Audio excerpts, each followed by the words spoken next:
Déjà, merci beaucoup. Merci beaucoup d'avoir accepté l'interview. J'espère que tu vas bien déjà. Et tout simplement, je vais te laisser te présenter, on va dire, entre guillemets, ton nom, ton prénom, au moins ta catégorie de poids. Et voilà, après, on va parler du reste ensemble. Ok, ben écoute, avec plaisir. Merci à toi déjà pour l'invitation. Du coup, ben moi, Romain Falandry, 31 ans, je suis originaire de Toulouse.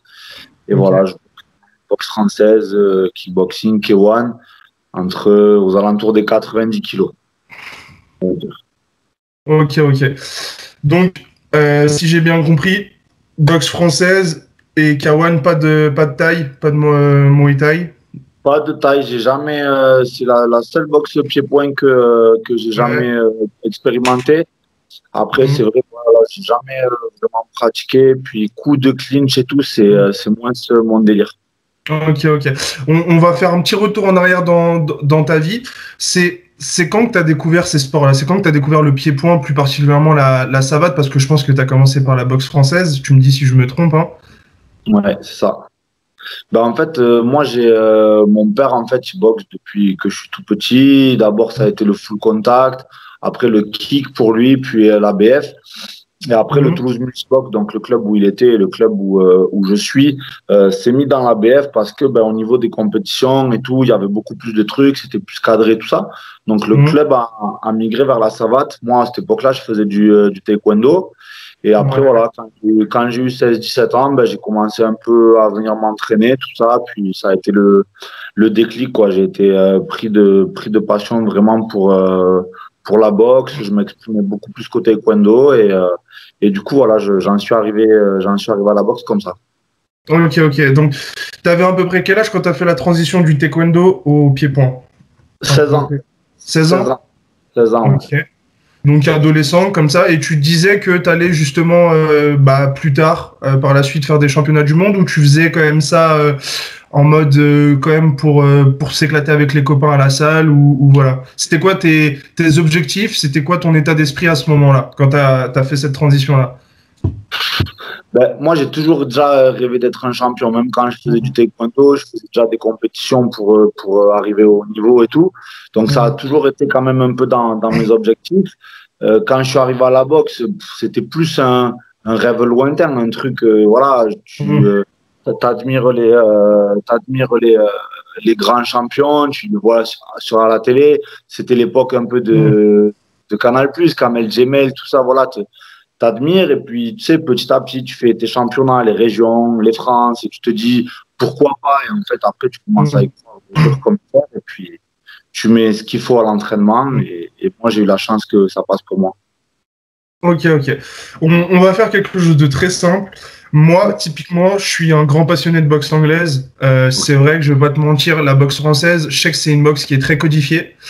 Forcément, je connais pas forcément tout ce qu'il y a à connaître dans le monde de la boxe française. Même le K1, hein, c'est un sport enfin, une boxe que j'admire énormément, mais je m'y connais pas forcément. Est-ce que tu peux nous expliquer justement les différences entre la savate, le K1 et justement la boxe anglaise? Et après, voilà, on va passer à ta carrière professionnelle. D'accord.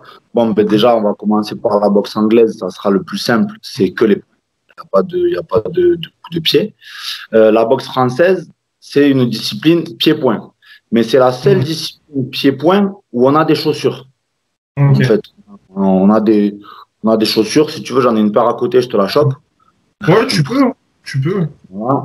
Pour montrer surtout aux abonnés, moi j'ai déjà vu, mais. Donc voilà, en fait, on a une paire de chaussures comme ceci. Je sais pas si on la voit bien. Ça Ouais. ressemble un peu à des chaussures d'anglaise. Bon, c'est assez rigide.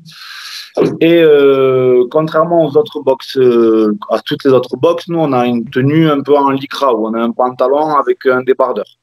Donc Ok. voilà. Comme tu disais, c'est très codifié. Ça veut dire qu'on ne peut pas mettre de coup tibia. Mhm.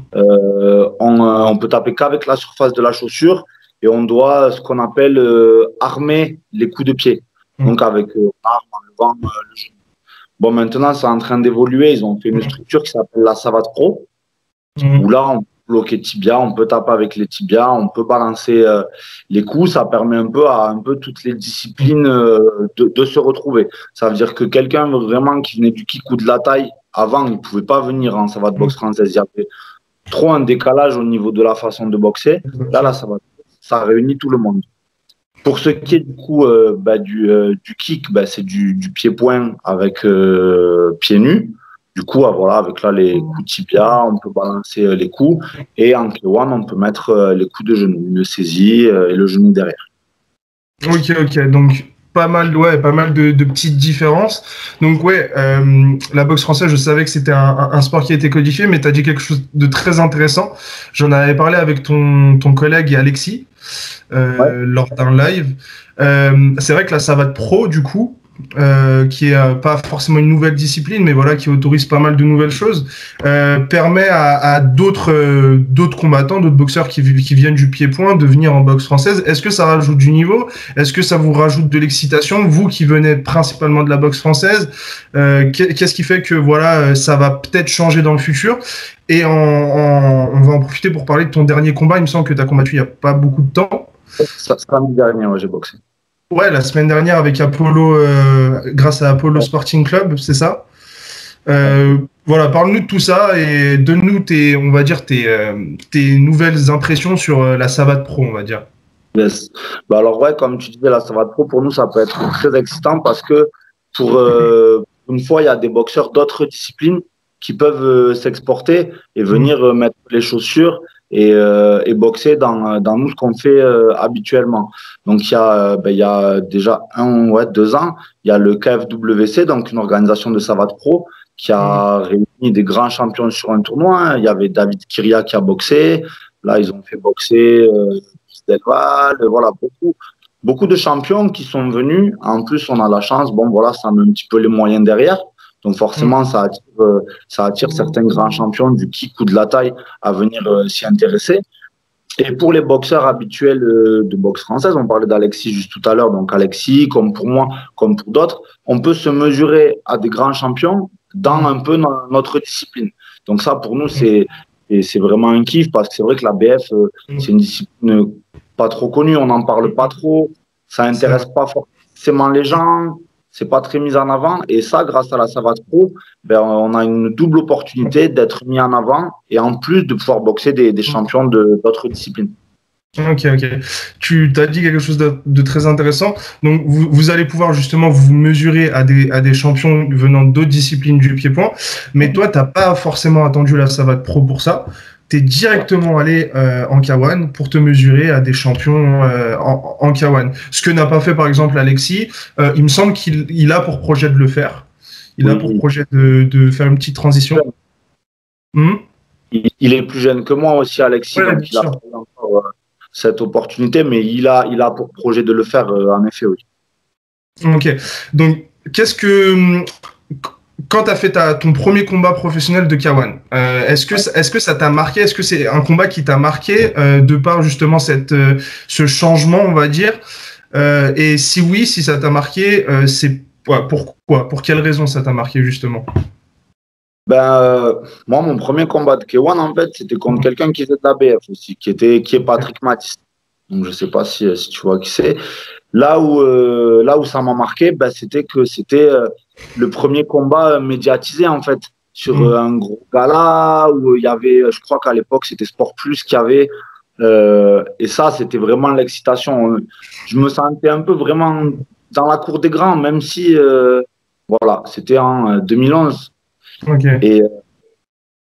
Et voilà, c'est ça, l'excitation, elle était là. Après, mon deuxième combat de K1, donc là, c'était vraiment contre un mec du K1 et c'était en Suisse. Donc voilà, là, c'était une autre excitation parce que j'allais chez lui, tout ça. Mais voilà, moi, je m'étais toujours dit que je ferais de l'ABF et que j'irais aussi faire du kick, du K1 et tout. Dans mes plans de carrière, c'était ce que je voulais faire. Je voulais aller voir autre chose aussi. J'ai bien pris le temps quand même de bien me forger en BF pour pas aller à droite et à gauche et au final arriver à nulle part. Mais c'était quand même quelque chose qui m'intéressait et que je voulais faire depuis le début. Ok. Ouais, de toute façon, moi, j'ai l'impression que ça se fait souvent. Il y a justement beaucoup de boxeurs et de combattants qui viennent justement de la BF, qui vont s'essayer justement au K1. C'est pas forcément des sports qui sont très différents. forcément. Je trouve même que en boxe française, justement, vous avez la chance d'avoir une belle anglaise. Je le dis souvent. Je trouve que ceux qui font de la boxe française, ils ont une plus belle anglaise que ceux qui viennent de la Thaï, par exemple. Donc pour le K1, ça peut aider. Ça même, je pense même que ça aide beaucoup. Donc voilà.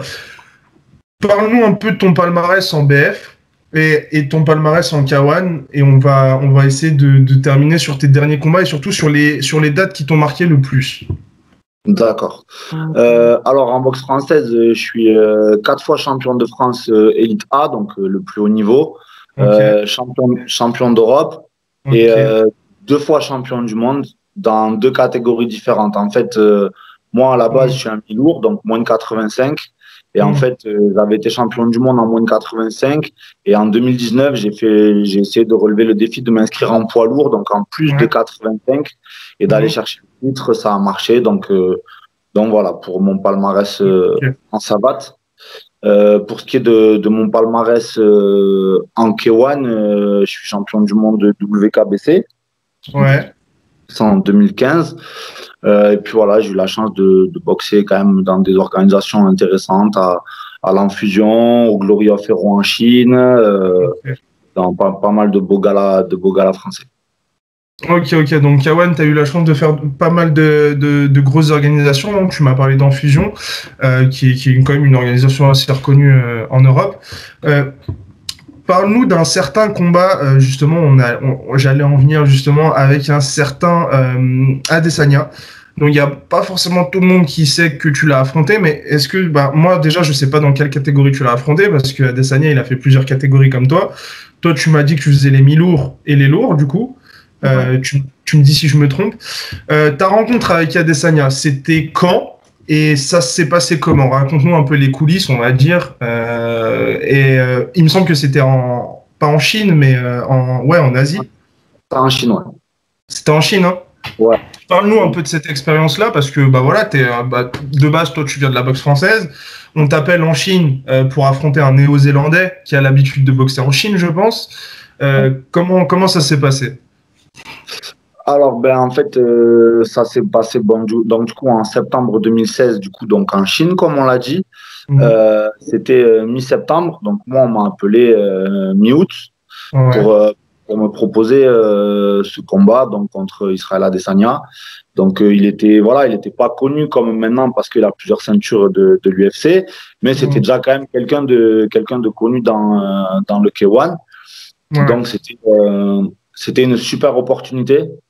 C'était une super opportunité. Le seul hic, un petit peu, c'était qu'en fait, je ne pouvais pas partir avec mon coach.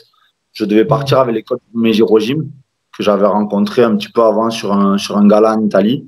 Voilà, ils m'ont dit, nous, voilà, on peut te faire ce combat, mais il faut que tu viennes avec nous, parce qu'on travaille avec les Chinois et tout ça. Donc voilà, on en a longuement discuté avec mon coach, on a fait le point sur la prépa, comment on allait mettre tout ça en place. Je suis parti aussi une semaine en K1, en Amsterdam, pour travailler un peu avec André Manhart, du coup, pour le connaître, savoir comment ça travaille, et voilà, il y avait quand même un peu la barrière de la langue et tout ça, donc voilà, pour un peu prendre connaissance de tout ça. Bien sûr. Et du coup, voilà, on est parti en Chine pour boxer Israël Adesanya, la star de cette organisation-là, du Gloria Ferro en Chine, qui marche pas trop mal. Et du coup, on est parti là-bas. Et il me semble que c'était à la décision, donc vous avez fini à la décision et tu avais perdu au point, il me semble. Ouais. Je sais plus du tout. Donc voilà, pour recontextualiser un peu la chose, Israël Adesanya, c'était en 2016, il commençait à se faire un nom, on va dire, dans le monde du K1, et il avait même commencé sa transition vers le MMA à cette époque-là, il me semble. Il avait déjà, je crois, 1 ou 2 combats de MMA, je sais plus. Ça doit être ça, ouais. Et du coup, voilà, personne ne le connaissait à cette époque. Enfin, on va dire à l'international, il n'y a pas grand monde qui le connaissait, mais c'est vrai que du côté Asie, Nouvelle-Zélande, tout ça, il était quand même connu. Même Australie, je pense qu'il y a pas mal de monde qui connaissait Adesanya. Donc, en prenant du recul, est-ce que tu te dis, j'aurais pu faire justement une transition vers le MMA ou toi, ça t'intéresse pas du tout? En voyant justement la carrière d'Adesanya actuellement. Ben, ouais, quand je vois sa carrière, ça donne envie. Déjà un peu été expérimenté.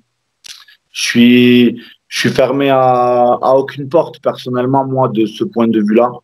Maintenant, j'ai conscience que je vais faire 32 ans. Donc, je suis plus tout jeune et j'ai plus de temps à perdre. Je peux plus me permettre de perdre du temps. Donc, sans être prétentieux, moi, de ce que je pense, c'est que s'il y a une transition à faire, il faut pas que je la fasse pour rien. Il faut que je la fasse en quelque part, avec des réels projets et une réelle planification. Pas me dire demain, je mets au MMA et je vais attendre qu'on me propose un combat. Aujourd'hui, j'ai plus le temps. Je vais faire 32 ans. Donc, c'est soit on me propose un jour, voilà, quelque chose, je sais pas, 2 ans, 4 combats, tu vas boxer là, là, là. Est-ce que ça t'intéresse? Oui, non. On réfléchit, on voit. Et pourquoi pas? C'est vrai que le MMA, il y a des choses qui m'intéressent vraiment dans cette discipline. Maintenant, voilà, on verra. Pour le moment, il y a rien de concret.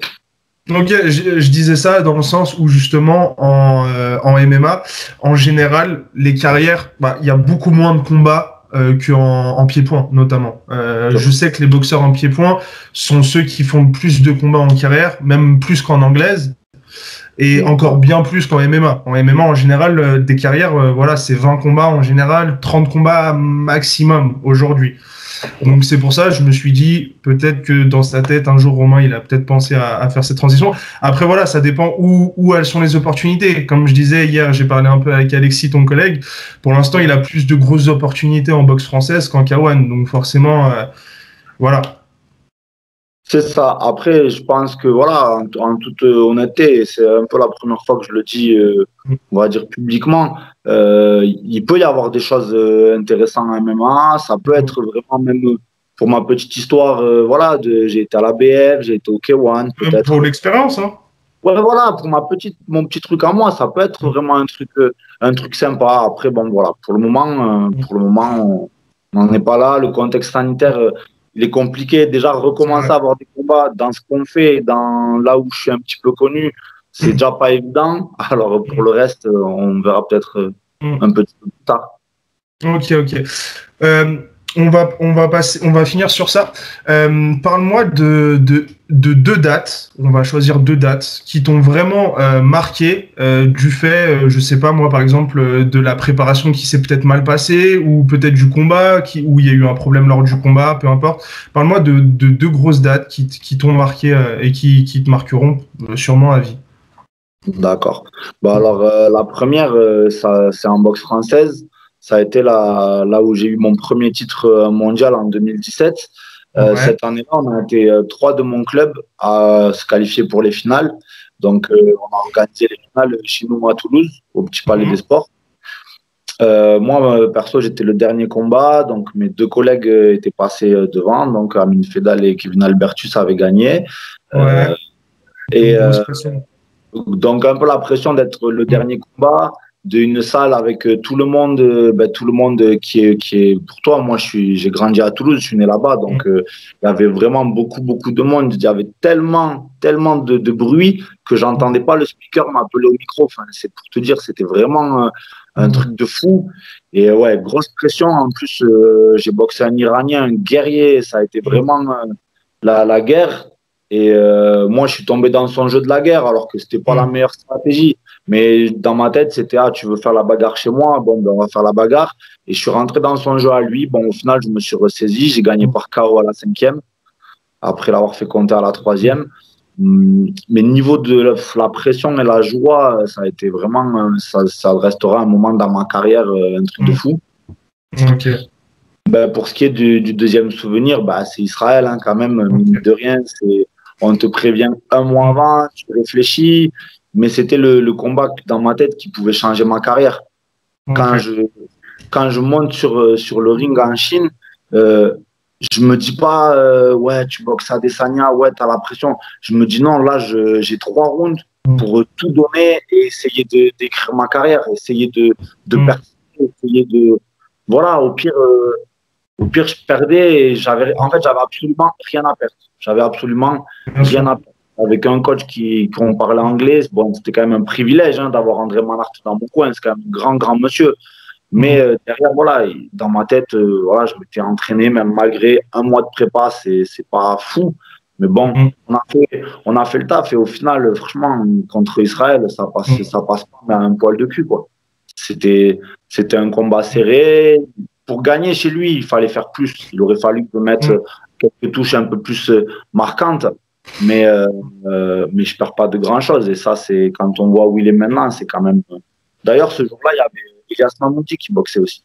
Ok. Elias Mahmoudi, après le combat, il vient me voir, il me dit, franchement, tu perds pas. Et, ouais, bah oui. Après, c'est vrai que c'est à l'étranger, donc... Voilà, comme tu dis, le contexte fait que tu n'as même pas ton propre entraîneur. Déjà, ça, c'est assez problématique. Forcément. Après, forcément, tu es en Chine, dans une organisation qui adore Israël Adesanya. Je ne sais pas si c'était pour un championnat du monde, d'ailleurs, ou pas. Non, il n'y avait pas de titre en jeu, mais bon, voilà, lui, c'était la star de l'organisation. C'était un 5 rounds, non? Non, 3 x 3. 3 x 3. Donc, dans tous les cas, je mettrai des images du combat, quelques images du combat. Mais voilà, clairement, tu n'as pas démérité parce que voilà, tu as un mois de préparation, pas ton entraîneur. Et au final, ouais, ça s'est joué à peu, au point. Parce que moi, du coup, j'ai revisité le combat, mais je le remettrai pour les abonnés. Mais voilà. On va essayer de peut-être finir sur ça. Qu'est-ce qui fait la différence entre Israël Adesanya, on va dire, et les autres boxeurs en K1? Qu'est-ce qui t'a le plus marqué chez lui quand tu étais sur le ring avec lui, face à lui? Qu'est-ce qui t'a le plus marqué chez lui? Tu sais, on le voit très bien, il a un charisme, il a un tempérament, il a une manière de faire. Même si moi, il m'a pas trop chambré. Franchement, quand je vois comment il fait le malin avec certains, je me dis, moi, il a pas fait ça. Donc, déjà, c'est une petite fierté quand même, tu vois. Mais derrière, tu sais que, voilà, après le combat, par exemple, j'ai dit à mon père, j'ai dit, ouais, peut-être j'aurais dû plus lui rentrer dedans. Il m'a dit, peut-être, il me dit, mais ceux qui lui ont trop rentré dedans, regarde comment ils ont fini aussi. Ouais, c'est vrai. C'est un gros contre-puncher. C'est ça, il a un gros contre, donc il faut aller le chercher, mais pas trop non plus, tu vois. Et je pense que c'est ça sur mon combat qui l'a surpris, c'est que moi, j'étais tout le temps en déplacement et que je l'ai contre aussi un petit peu. Mais voilà.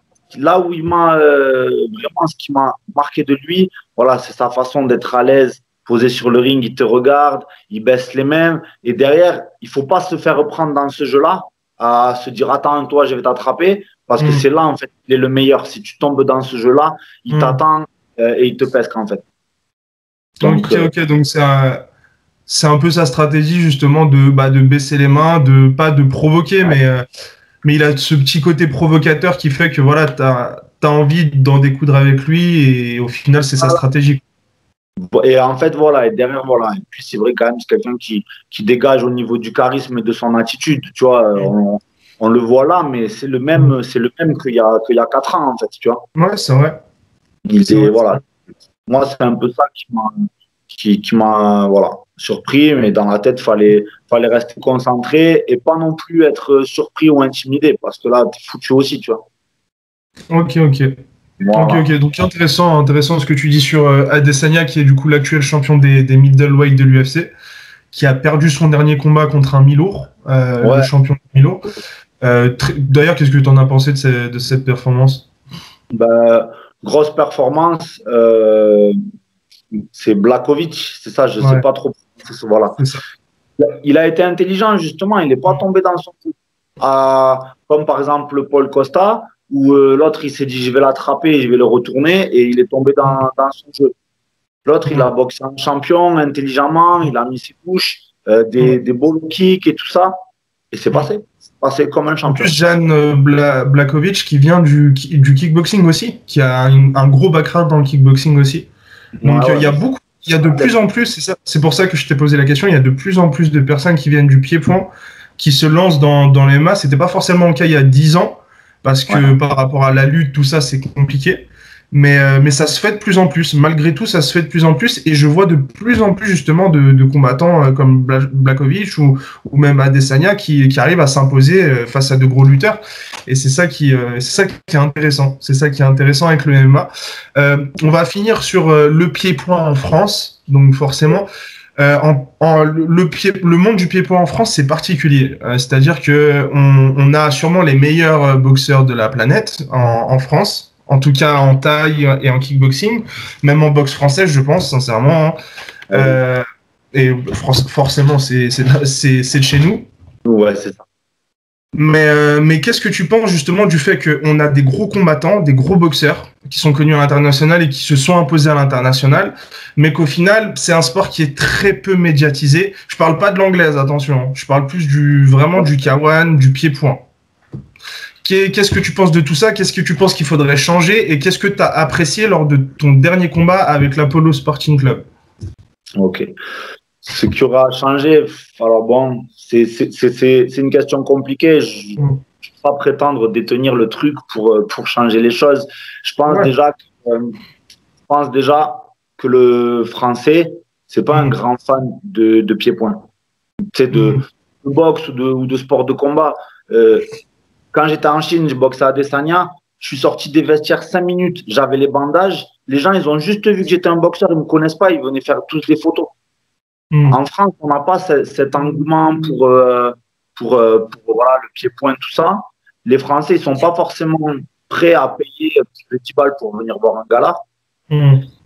Donc, et derrière, ben, ça se ressent sur pas mal de choses, la médiatisation, parce que le public n'est pas forcément demandeur.